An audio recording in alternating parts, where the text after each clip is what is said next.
feeling fresh today. Well, anyway, I'm going to show you how to air fry a steak using an air fryer. I have here an Angus Striploin from Canada. We're gonna cook it using an air fryer. It's very easy. Let's do it! Don't forget to subscribe to my channel and also check out my playlist here and check out my air fryer recipes here in my channel. Okay?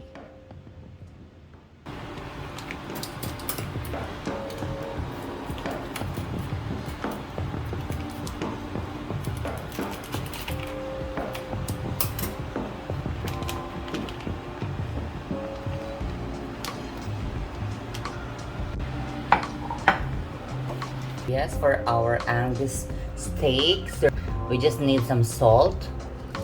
Just a little bit of salt. And a black pepper. Very simple lang.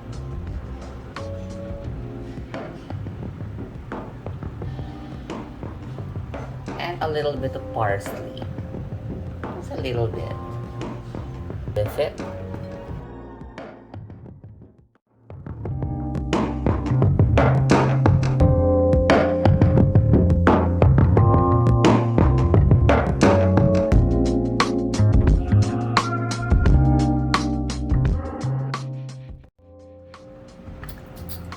Oil,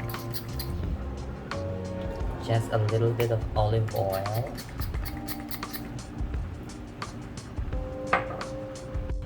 see? It's ready for air frying. Look at that beef, look at that steak. All right, let's air fry it. Yep. All right, 200 degrees Celsius. And let's do it for 8 minutes. First 8 minutes.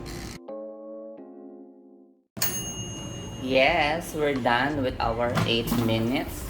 Oh my gosh, looking good. OMG, smells so nice.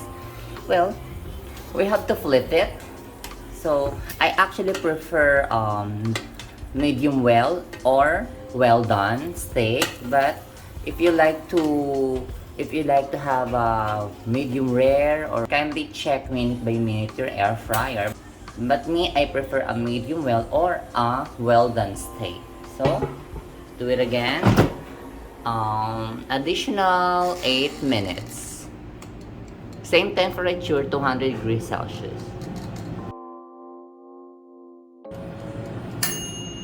Yes, it's done. Total cooking time is around 16 minutes. Looking awesome. Yan, this is our steak.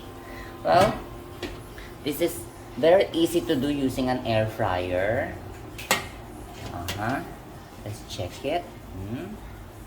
I think it's like well done, and this is the way I like it. Looks so yummy. You can actually cook using butter also, additional garlic, but for me this is just basic salt, pepper, and oil.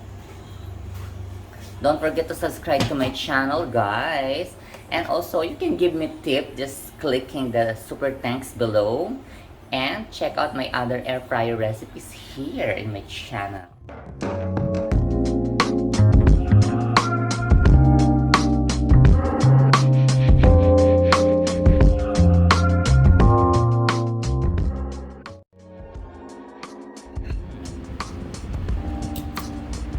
Perfectly done.